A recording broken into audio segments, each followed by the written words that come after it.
Mula sa kwarto, napasilip sa CCTV si Liza, di niya tunay na pangalan, nang may marinig na katok sa pintuan ng bahay. Ang kanyang nakita, isang lalaki sa bintana na may sinisenya sa dalawang batang nasa sala.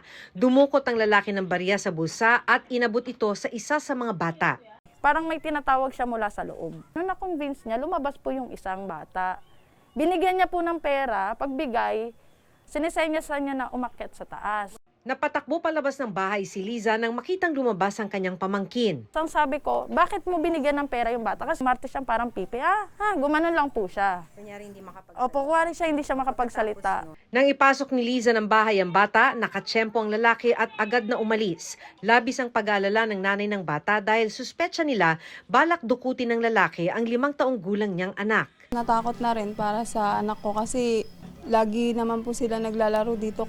Nireport na ng pamilya ang insidente sa presinto ng pulis na nakakasakop sa barangay 180 Caloocan.